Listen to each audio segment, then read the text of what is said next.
Good evening and welcome to Vision Radio 345. Today I have a special guest, a man who I've grown up with for a very long time, but I haven't seen him for nearly 20 years. You know, I see him on videos, I see him doing shows, it's all over the place. My good brethren, grew up and raised with this man, yeah, RS Digital. Welcome to the show. Thank you, Kane. It's an honour and a pleasure to be here. I want to large up all the Vision Radio 345 listeners. Welcome to my life. He's going to be his life because we're going to go into some serious backstory about RS Digital and how he came from where he was as a young man to where he is now. So we're going to go through that journey. So my first question to you is, could you tell our listeners where your journey started for you as a young man growing up around music, sound systems back in those days? Well, it's a long journey. Like you said, we're going to try and keep this as short and sweet as possible. But originally, I have to say, in the mid to late 60s, as all our community would know, parents used to keep blues dancers or friends. And I had some uncles who had a sound system. One of large up, Eric the Viking, Sir Johnny's. These were people who influenced me very early. As a matter of fact, I remember playing for probably 6, 7. Eric the Viking sound. He noticed that I would stand around. We were fascinated with the culture, the speakers, the valve amps, the lights on the speakers, the zoom pictures of women on the speakers. It was mad back then. And you know, I'd watch them single turntable, put on the records on the turntable. And I kind of liked the colours on the records. I wasn't even reading the name. Wow. And my uncle noticed this after maybe a few dances. And one day he just said to me, "You feel like you can play? Go and play." And it started from that. Wow. It's quite a fascination because, you know, after a while, these people would just go off and leave me to do my thing, and I'd just be putting on records. And how old was you at this time? I was 6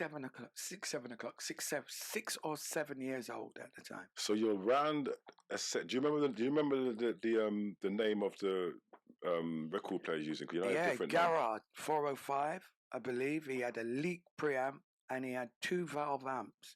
I believe they're probably only a total of 50 watts. He also had the leak amp that was transistorized as well, valve and transistor. Yeah. But he probably was just playing full range back then. Wow. You know, and Count Johnny's was another one because my mum used to keep outings. Margate, Ramsgate in the 60s. And, you know, we had lots of uncles every Friday. They'd come round and my uncles would play whatever they bought, and the next week my mum would go out and buy her favourites. Okay, so people used to come there and bring their tunes, and they just get a little round. Yeah, man. You know, Partner and them things. Yeah. Them so time. I think it was one of those times. Yeah, I think the Partner is what actually got a lot of us who were raised around that time got our first house. You know, we worked very, very hard. Without shadow of a doubt. You know, and that's how we survive. I mean, now, it's very rare, or sometimes you can hear some partners are going. I think some are still going for the generations who continued it. Yeah, we're outlawed. No, they're not outlawed. It's just another way of saving money, and just in a different way. But you know, as you know, with those things, you need trustworthy people. But yeah, that was part of the growing up as well as doing the music. How they survived that time as well financially. Because don't forget, they couldn't get a bank account. It was hard to get a bank account those times. No loans, for sure. And no loan. There was no loans. That's how we had to work. So moving on, Dij. So at an early age, you're not only into music and sound systems, you also somehow managed to find yourself in a cutting studio at some point, cutting dub plates for sounds, which were part of that time in the 80s when we were stereophonic. Yeah. Tell us about how that came about, and what was the first dub plate you cut, and which studio was it? We have to salute, I can't remember the brother's name, but you know, our journey as part of stereophonic, because we missed all that out, and we have to, because obviously it's going to be too long. I remember Justice, which is your cousin, Paul Beckford. He had a friend who was in a sound called King Alloy. They were based around Forest Gate. Colin. It may have been Colin. Colin was a person who one day I was in Warwick Road and he went, "What are you doing on Monday? You want to go and cut a dub plate?" I was like, "What's that?" Wow. So he says, "All right, I'm going to bring a cassette tape and I'm going to tell you where to go." And he told me. So he just said to you, just like just that. said, that's how it started. He just said to you, "Do you wanna cut a dub?" Yeah, it wasn't for me. It was for his sound. For his sound. He couldn't go. He was working. So he sent me as a slave kid. You understand? Well, I'll tell you there's an opportunity because that you sent No, me. it was. Yeah, it yeah. was, As a young man, send you to the studio. He sent me to London Transcription Services, LTA, where a guy called John worked. Don't get it mixed up with London Transport, you know. No, London Transcription Services. Wow. Yeah, transcription is to be able to acknowledge, read, or transcribe words. Yeah. But this was a disc cutting service. Wow. And it was based in just on Tottenham Court Road in a little alley. You had Andy's guitar on one side, on the right hand side, and on the left hand side, the last door, was this guy, John. Yeah. So I went there to cut this one dub, which was a 10-inch with 4 tracks on it. It was roots music. This was 1979, actually, to be precise. It was just prior to the 80s. And around about November, December. And I cut the tune, but I was fascinated by the process. And the owner, John, he could see I was fascinated by it. Wow. So that's how it really started. We jumped maybe 2 or 3 months. Me and you, we have a sound system called Stereophonic. It was Diamonds before that to speak the history. Yeah. It started by my cousin Brian, who we called the Hulk. And we were just a little house party side. That's right. Louise, we used to be around the flats. Yeah, and I remember it was his cousin, isn't it? Biggs. Biggs. Yeah. This is when I first saw like hi-fi, like proper high-end hi-fi stuff, because we used to have stuff in the house, but it wasn't kind of.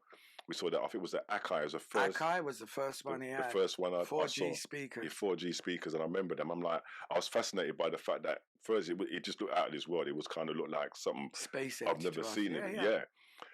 So those are the things that.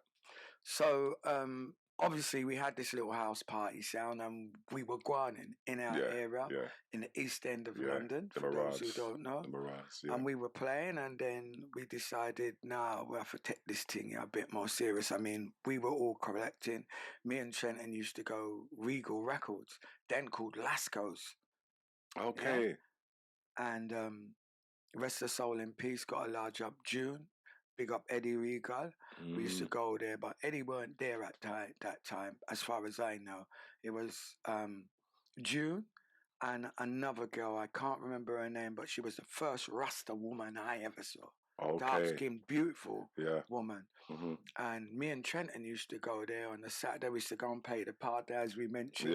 Palscroft Road, Bill Panty Margaret. And we used to leave there, walk round the corner and go to Lasky's Music Den, and we would hear the top 10 records coming from yard. Now, we didn't have money. We used to save up our dinner money and used to get £2.50 a week. So that means you could buy 2 prees at $1.20 and your 10 pence bus fare. How much was the prees? £1.20. £1.20 for a record. For pre-release. That's now somewhere between £13 and £23, depending on where you're getting them. So that's the price of inflation today. And, we'd hear the records go round and round, and if you're not quick enough to go and put your finger up, no one there, you miss out. So that's how the basis of the sound started. We'd buy 4 records every week, save our dinner money. That's right. You yourself was doing the same. Yeah, we was all there doing. And we'd all put our records together. That's right. And play. Bigger was older than us. Yeah. So he already was a customer. He was buying records at M&D in Dalston. So when go back to the cutting now. When you went into the cutting studio, what was going on in there when you actually saw? Because when I sent you down to do the cutting, well, and you've gone inside LTS. Cutting, but it wasn't until I went to actually cut some dubs for us, for our sound, that the guy, he noted I wasn't leaving. I'd cut my dub and I'd be sitting there and I ain't moving. I'm watching everything he's doing. So their toilet used to be outside, and he Yeah. went, "I'm coming," and he went to the betting shop, and he's left a cutter on. Okay. So I'm seeing this tune come to the end. There's two knobs on top of the cutting head. One was red, one was yellow. I watched him. He used to press a button on the board rack, the amplifiers that drove the Yeah. cutting head. But obviously, I'm not knowing what one to do. So, and he used to stop the big, massive lathe, which was 16 inches from revolving. So I saw what he did. I lifted up the yellow button. I picked up the red lever, and I pressed stop. Now you're supposed to press a thing called fast on the cutting lathe to make the scroll to go towards the center of the record label. I didn't do that. I just know I stopped the head, and it was just floating, and the turntable was spinning, and I just sat down. He come back about 35 minutes. He walked straight. He never said a word to me. He went straight over to the lathe, got his microscope, looked at it, and he went, "You never did the corkscrew at the end." I said, "But you didn't tell me to do it. You just went." And that was it. I said, "I ain't leaving here until you show me how to make this machine work." This is Vision Radio 345. My special guest today, I'm a brethren from a long time, RS Digital. We're going through his journey on how he started off in the music industry per se, technically doing engineering work to cutting studios to sound systems. We're going to come back after this break. Remember, the number to call is 07585 364475, or just drop us a text or an email to visionradio345@gmail.com. At Wallax Security Limited, your safety is our number one priority. We can provide backdoor supervisors, also corporate security, private security, CCTV security, and event security. For more information, call 041 289 9992 or email wallaxforreal@gmail.com. Terms and conditions apply. Keeping you safe. Wallax Security Limited. Certified and approved by the SIA. Hi, Godfrey here, Jackie's Love Kitchen Mobile Catering Services, delivering the best in Caribbean cuisine. We do weddings. I have never tasted food so good in my life. Funerals and private functions. Mate, I can really taste the love in the food. Thank you. Yeah, man, you know the food shut already, man. Big up. We also provide our own staff, equipment, and of course, our extremely high-end service. For more information, please call 07983 488 491 or email Jackie's Love Kitchen 2014@gmail.com. Jackie's Love Kitchen.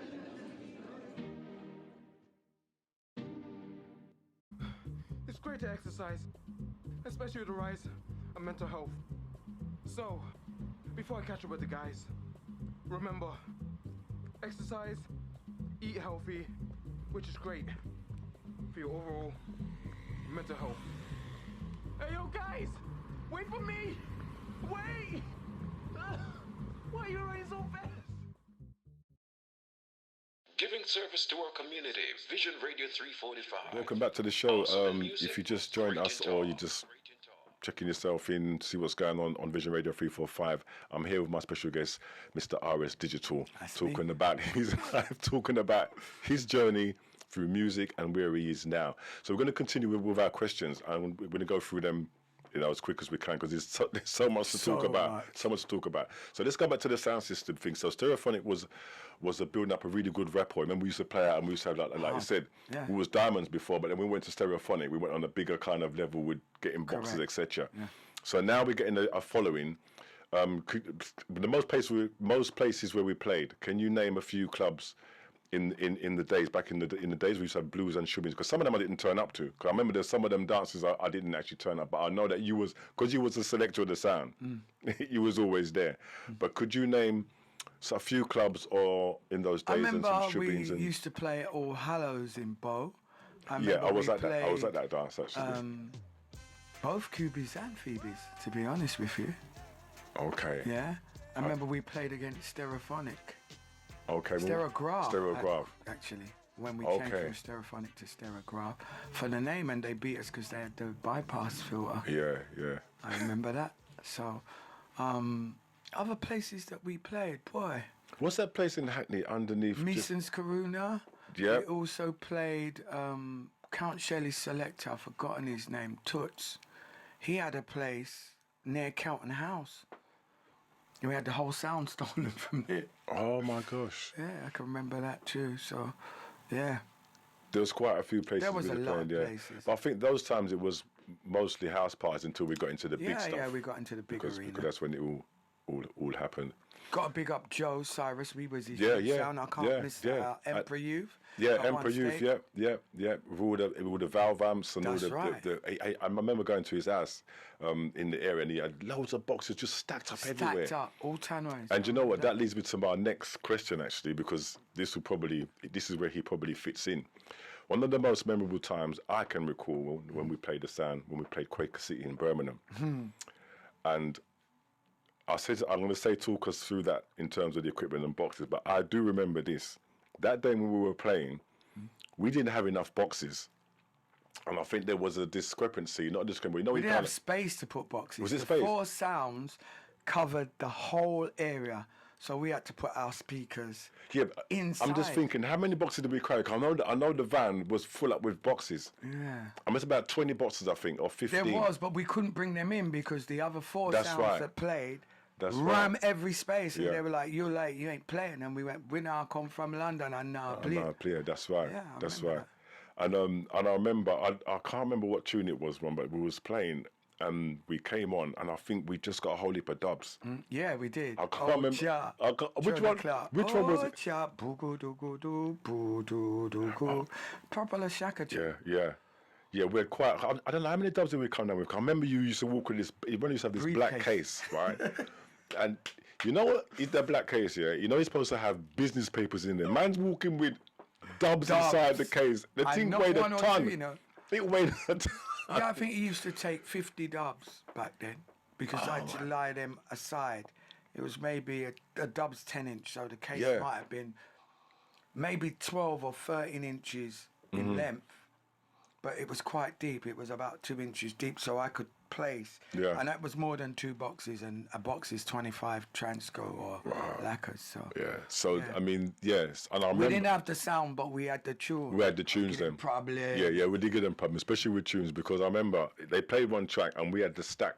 It was right in front of us. Right in front of us, right. And I remember, I think we brought down the reel to reel. I think it was a Revox reel to reel. That's right. And that was stacked up the top, along with the Akai and Sansui, I think. And then Yeah, we had the Sansui. I think we the borrowed ADC graphic. Yeah, we yeah. borrowed Oh a my God, couple yeah. of valve amps from Joe. 2 pieces 600 or 2 pieces That's right. 400. That's right.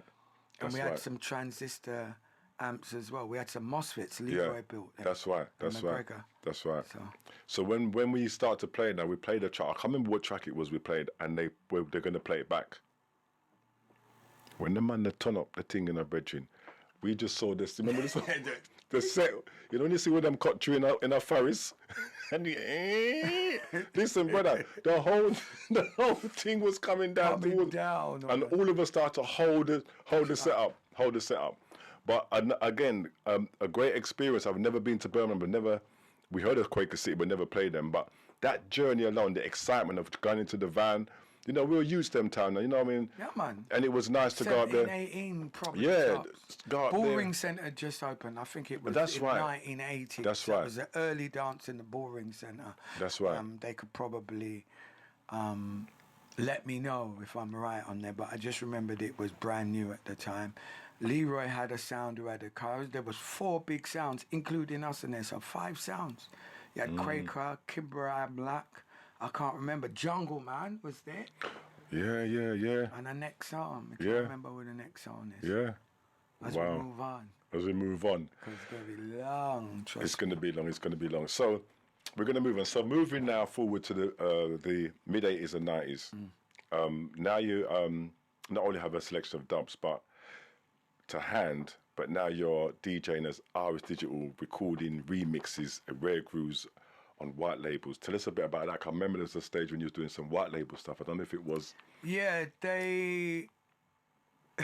it's very funny because this is kind of controversial, but in the era, we had people like Des Parks and Kelly LaRock's dad, Okay. who was dancers, and you know, the original Rare Groove before it went to how we know Rare Groove now was funk.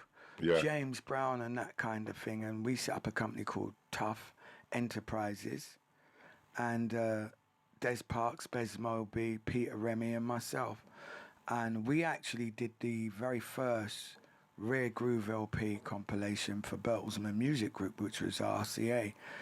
But prior to that, we went to them and they were offering something stupid like £200 for a compilation. And we was like, nah, man, we get more money if we bootlegged it. And that's being honest. Yeah. Yeah, well, that's And what was they going didn't around know at the their time, catalogue yeah. of their own tunes. So eventually we struck up a deal. And I can say this much because there's no need in holding it back. There was a gentleman called Morgan Khan who owned Streetwave Records. And we went to see him because we were trying to get a faction together where there was unity in the community and everyone. So doing the could earn out of it. groundwork first. Yeah, before we did all the things- groundwork. We did all Okay. the legal requirements and everything. And he was a shrewd, right? He was very shrewd. What he did Businessman. was he actually registered the name Rare Groove. So that original album, the Rare series, which come out on RCA, was called Rare Groove. I've still got a cover with it, which must be Yeah. very rare. But he registered the name. Wow. So we couldn't use the name. It ended up just being called Rare. Wow. So that's that in a nutshell. In a nutshell. Wow. So moving forward again, because as we said, we could be here for Centuries. centuries. We missed out reggae records. First record that I missed out tons of stuff. But Yeah, let's go. but let's go. Let's keep it going. So let's talk about another artist you work with, Colin B, an artist you worked with, recording with the late Bunny Lee Striker. Tell us how that came about, because I remember there was an album called Colin B. and Rain at or Sunshine. Yeah, and at the back of it, there's you there with Colin and Bunny Lee doing their visiting, and you know what I mean. How did that come about? Because that was interesting. Because they were At that time- the tracks were Studio One tracks, isn't it? Or No, they all Bunny Lee. All Bunny Lee. all Bunny Lee's production. At that time, Studio One, yeah, we you're had right, Bunny a studio called Abbey Road 2 in Swiss Cottage, right near Abbey Road. That's me and a guy called Jude. Big up yourself, Jude. We had the studio. And just prior to that, I was running a company with some friends of mine, Darren Brown, Terry Brown, can't leave out Giles. Yeah, Giles was the brainchild of that, and myself. And we were actually introduced to by Chris Peckins, of all people, who ran the Studio One shop. Me and his family very close. Me and his dad, his mum, very, very close. And I became their engineer, so we put out people like Kelly LaRock, Lamar, Melissa Bell Brown. There's tons of people that we did. We worked with the great, we call her the godmother. I can't remember her name, shameful. But she sung Take to the High and a Natural High. She's passed now. Plenty other people. So we had that studio, best kept secret, and we were probably more known for doing remixes as well as releasing in a time when UK music was getting stronger. I mean, before that, you had people like Loose End, Big Up Carl. Yeah. We grew up with them people, and there's a couple more, but you know, we changed it to what was happening in America. We were sounding more like the Americans. That's right. Yeah. So that's just before that period. Then, after I left, me and Jude formed Spice Isle Records, and that's where that Colin B album culminated from. We had the opportunity to go to Jamaica several times and got access to Striker Lee's tapes with him being present for all you mouth talkers out there. Get that shit. And, you know, he was like, what you want to do with them? And we said we were going to voice new artists on them rhythm, and he gave us our blessings. We had access to the studio 24/7. We went to Jamaica several times. Wow. And, you know, that's how that started. He was there, in fact, in the UK when some of the recordings was going on. We got Fatman as well. He was truly helpful. Yeah. At this time, you must know, I was also working with the Cutting House, Music House. Okay. Yeah. So big up Holloway Chris Road. Hanson. Holloway Road. We were Holloway Road, but at this time we were based in Tottenham Hale. Oh, okay. The units in That's Tottenham right. Hale. Yeah. Big up George Hanson, guitarist for Black Stray, and of course CEO owner of Music House. Big up Paul Chew, the late Leon Chew. There's all members who worked at one stage. I was doing CD masterings down there, and also cutting dubs. So. Wow.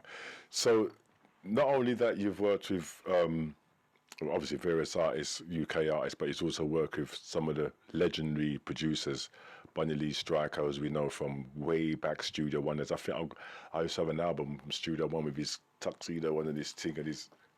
Yeah. Striker. Go on, yeah, that was Rest in eternal peace. Yeah, that was a fantastic a very album. good relationship with Bunny Lee too.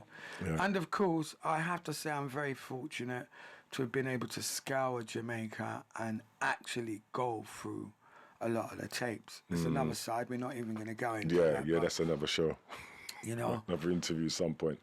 Channel One, Duke Reed, all of the Oh my influential gosh. studios in Jamaica. I've had the pleasure of transferring the tape from analog to digital, for those who don't know. Wow. So, kind of met me tough in that kind of era. Yeah. So, I mean, you also, from what I know, you recorded another artist by the name of Donna Gardner. Oh, Donna Gardner, on the back of Treasure Isle. on the back of the making Makeup to Break Up rhythm, which was sung originally by Leroy Sibbles and the Heptones. So Junior Bars, the late great Junior Bars. Yeah. Again. How did you get to meet Donna? Donna is one of the UK's first artists who had a video on MTV, believe it or not. Wow. So she's a soul singer. Okay, And, you can hear that when she's singing. Yeah, she's a soul singer. And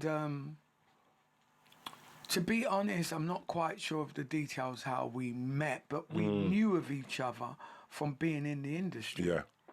And then I have a company, another record company called Hard.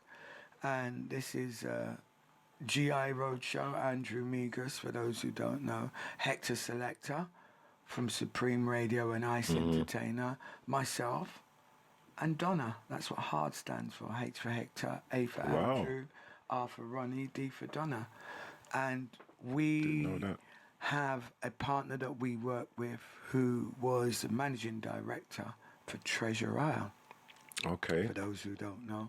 So we got access to all the rhythms and the legal rights to all the Treasure Isle rhythms, for those who don't know. So you heard it here first, right here. Vision Radio 345. We're going to take another break again, and we're going to come back and probably get through the rest of these questions, because this is like a scroll.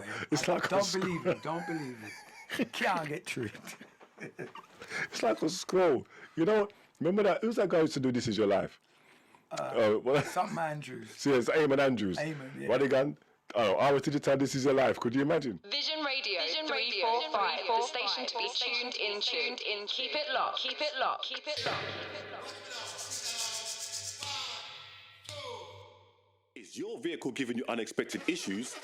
Problem Fix is your #1 call-out mechanic. Car service, engine issues, gearbox, brake and suspensions, electrical failure, no job too hard to take on. Quality and workmanship to a high standard. A minimum call-out fee of just £30. Call 07 957 2211 36 right now. Problem Fixed, your #1 mechanic. There are lions and there are sheeps. We are lions. For self-determination, you need to know yourself. Visit blacktowermedia.com. There is no time to sit around and wait. Don't you know the world is of love? Content, 13 tribes. Community matters, African and Island news, music, videos. Roam with the Lions, blacktowermedia.com.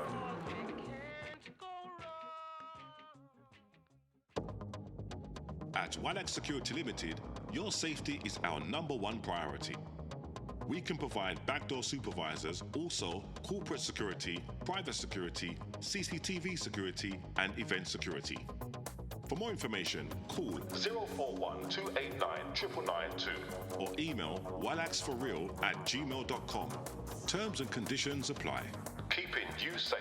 Walax Security Limited. Certified and approved by the SIA. Vision Radio. Vision Radio. Vision Radio. Vision Radio. 45. 7 your community. 7 your community. 7 your community. 7 your community. 7 your community. 7 your community. 7 your community. 7 your community. Welcome back to the show again. My special guest, Mr. RS Digital. We've gone through so much. What do you mean? That's me. We've gone through so much, right? But it's been such an incredible journey and really memorable times. So we're going to continue on with the interview. So this is my next question. So from as long as I've known you, you've always been around sound systems, recording studios, and worked with multiple artists. And this is the short version. For years. For years. Yeah, and then it's radio, innit? And then you find yourself selecting with the well-respected, legendary DJ, Mr. David Ram Jam Rodigan. But where did it all start? Because you've done so much stuff. It started from me cutting quite a lot of his dubs. I think between me and Leon, we cut the majority. Outside of the dubs he cut, obviously, in Jamaica while he was there. Yeah. At Music House again, big up Chris Hansen, Paul Chew, the late Leon Chew, and anyone else that has anything to do with there. And I used to cut his dub. Now, also remember, he had his reggae nights going on. He had the mass going on. He used to do an end-of-year dance, Chew the Rose. My sound, street sound, Good Feelings, big up Barry G, Mr. Fix It, Barry D, in fact, not G, Mr. Fix It. We were always on his bills. Okay. So he knew I could juggle. Yeah. And obviously, we were great friends anyway. So I'm not sure how it started, but it would have started around 2006 for a thing called Rhythm Clash, which is held in Germany. And I can't remember who the exact first one was, but he just said to me, you know, things are changing. It's fast-paced now. Where it's me as a selector and I'm micing and playing, that ain't cutting it. He'd actually had Shawnee B before me. Oh, Shawnee B used to be on the sound with us from a long time when? No, not that Shawnee B. Oh, different Shawnee B. Radio 1 Extra Shawnee B. Oh, okay. He used to juggle for David. He was the first one that I know outside of Copper Face, obviously, but I'm talking World Clash now. I think Sean was the first. And, you know, a lot of people had their impressions and visions about it. But David and me connected. And we did the Rhythm Clash, I think 2006, 2007. I think we won both of those, even 2008. We might have missed a year, but we won them. You had people like Dennis Al Capone and Shaggy. Shaggy came and gave us the cup when we won. I remember that with LP, Bass Odyssey. In the meantime, large up the Reggae Boys and Reggae Girls, Mikey Coos, and of course, my memory's failing me now. I'm rewinding the tape way back. The lady, V-Rocket, Valerie. How can I forget Valerie? Yeah. They were doing the UK Cup clashes at the time. And they got David to come in, and obviously I ended up being part of the package. So that's how that really, really took off. And, you know, we all know nobody in the UK ever seems to win. I think Saxon may be the only UK sound that may have even won a UK Cup clash, as far as my memory. But that was good as well, because it was a good working relationship. When the dance done, 2 days later he'd have the video and the CDs on road pressed because I did the mastering as a mastering engineer. Yeah. So big up Valerie V, Rocket, anyway you're there. Mikey Cool's Large. I used to be on Unique Radio for those who didn't know. Pirate Radio, radio, community radio. Yeah. It was a big thing in my life. Yeah. Yeah. There's many of them. CRN. Me and Shoes was on there back in the late Shoe 80s. Doctor. Yeah, Shoe Yeah. Doctor. Yeah, Yeah. so Big we up can Shoe go for Doctor. years. Yeah. Big up Shoe Doctor. Supreme. I can't leave out Supreme Yeah. no time at all neither. Yeah. Because that's where the revival thing kicked off. And all the sound systems, Large Up Scully, Ravers Roadshow, can't leave out Yeah. that. Yeah. It was a big part of my sound. We became Yeah. Unity's youth sound. Big up Ribs. Yeah. Yeah. Anyway, you're there. We used to be in 4 Aces most Fridays with Yeah. Ribs. Wow. So, and that's 83 going down. So it's a long journey. All right. More But it's questions. a great journey. It's a great journey because it just brings it's nice to just look back. And again, we have thank God for life because we're here to tell the story, you know, which is it's nice, you know, we have to give thanks. So after all these years, are you still active on the scene? And what can we hear from you in the future in terms of production work? And are you mixing down any tracks for any artists Active at the moment? Very. In fact, what a question to ask this guy. More active now that I'm back in the UK temporarily. For those who want, so if you want to get your bookings, get them in. No, come. I don't know where I go. I'm actually going. I keep saying Italy, but it's not. Where is it? I'll go foreign tomorrow. Go play. I was going foreign tomorrow. In a place, event called Hot and Cold in a place, Barcelona, called P62. It looks like the Royal Albert Hall. I'm going to show you the picture. Yeah. Me get frightened when we see them today. I like. Because it's funny because I called Iris, must have been yesterday, he said to me, boy, I have something for doing, I'm have to go and fly out tomorrow morning, whatever, because we're kind of arranging the time, but if you don't catch And him. that's as a DJ, as a producer and mastering engineer, still working, do a lot of Jamaican records, a lot of UK records, some of the garage songs that you're going to hear and have heard. I'm not dropping no names, but just I'm making it. Me master, sometimes mix, most times mix, but mastering. My career as a DJ, I got a big up Vibes Radio in Dominica, which is my radio station over there.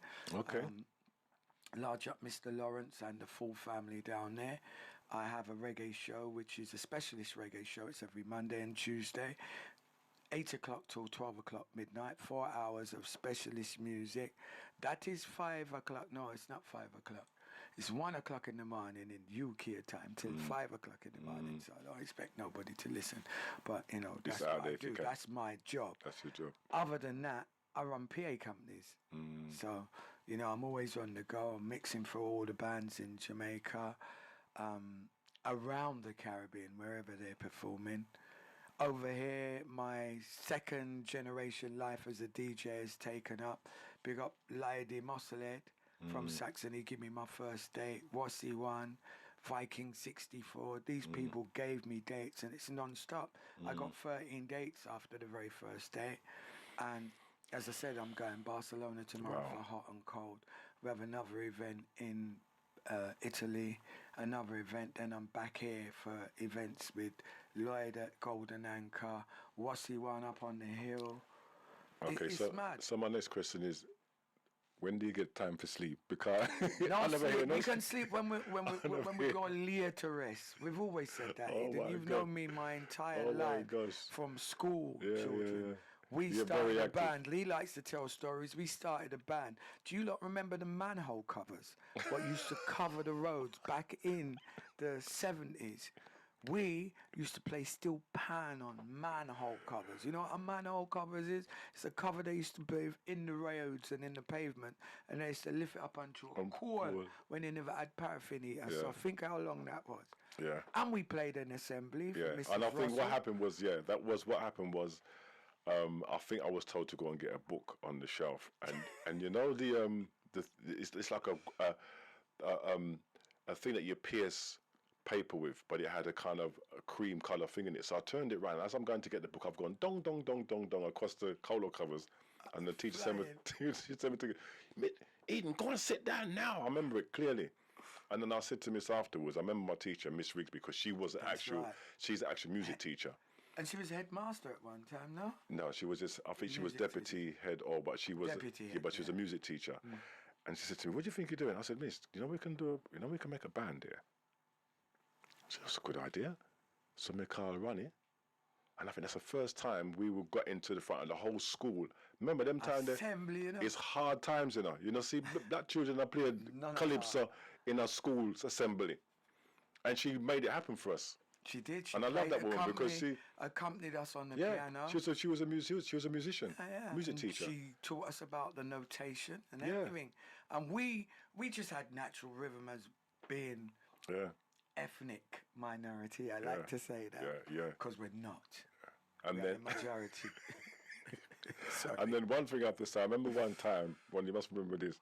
Tan was real to real. No, it was assembly, and I think you just got the track by I can't remember the artist's name. Glenn Brown, right? Glenmore Brown, Wicked So Song, we was Runaway, yeah, we was 1977. told some of us had duty, so we were told to like, go and put the records on in the morning. So when we looked through the Peter and the list, Wolf. you know, we saw bent over and all these music that they used to put on in the morning, and we're supposed to sit down and be quiet.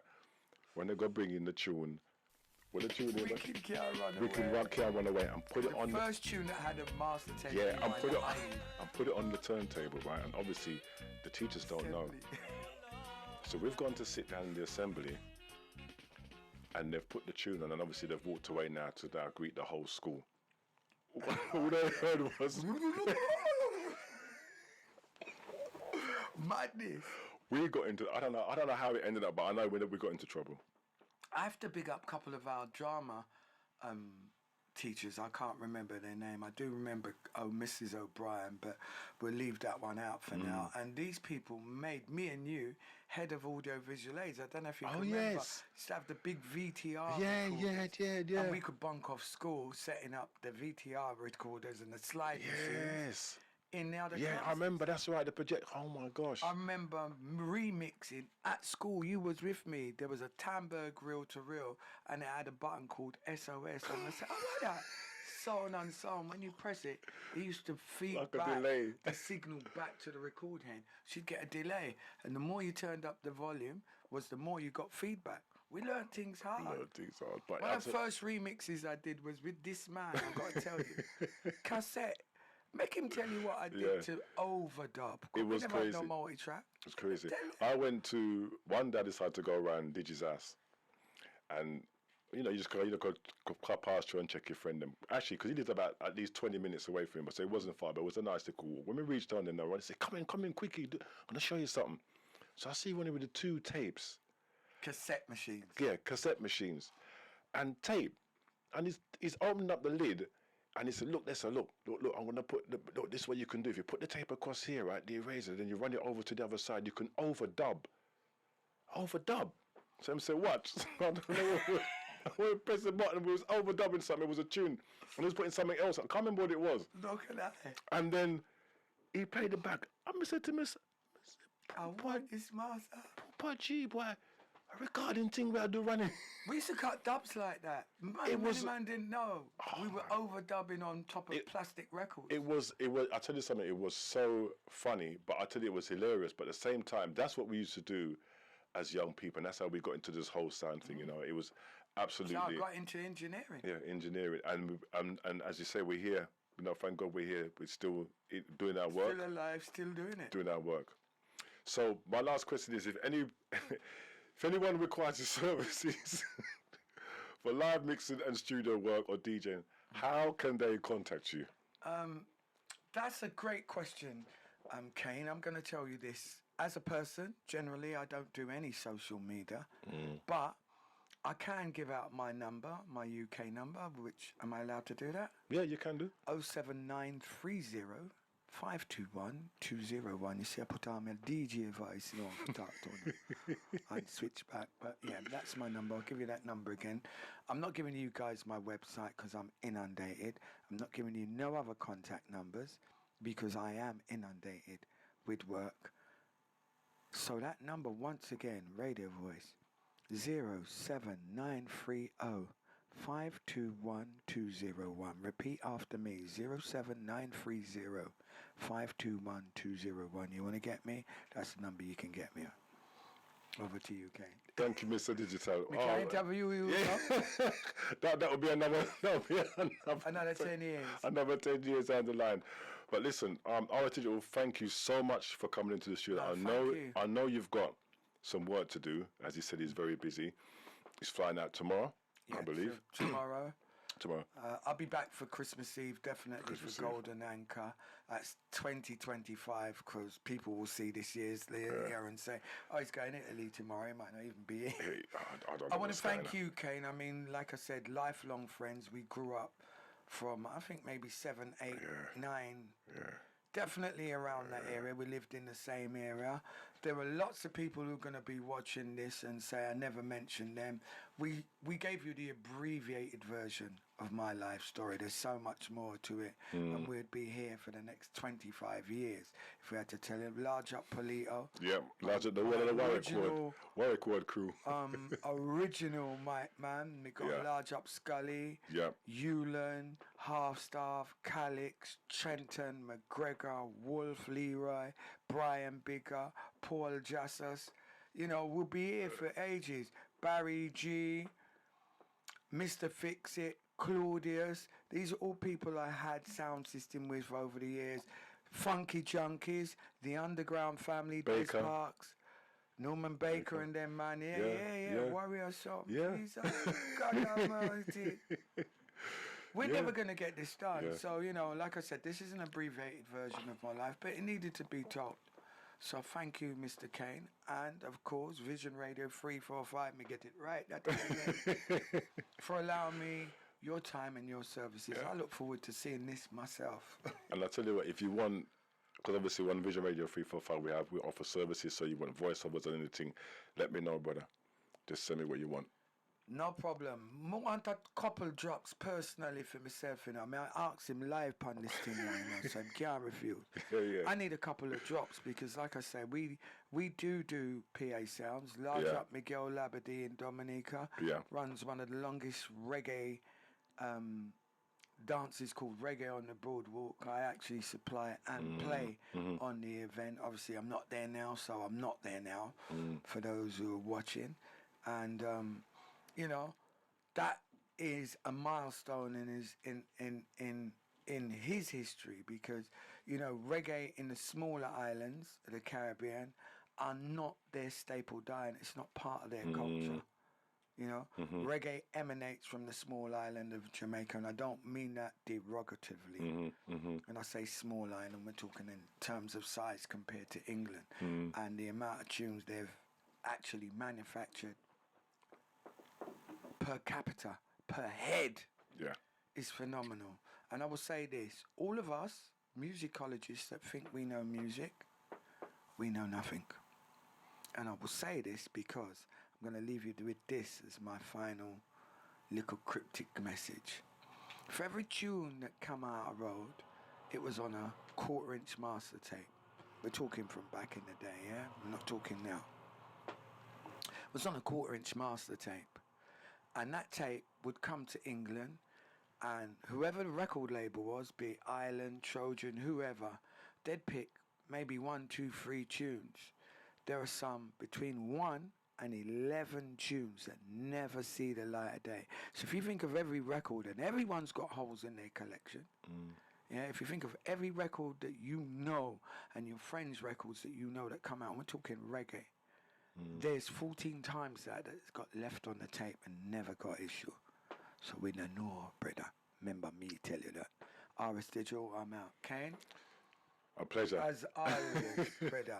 I'm going to leave that man there. You know, back in the day, we used to talk about springs. You know who we didn't talk about? I said it was my last I know. The mouth can't stop. Yeah? Verbal diarrhea. Let me tell you this. I want to big up Overton Brown. See these two guys? Yeah.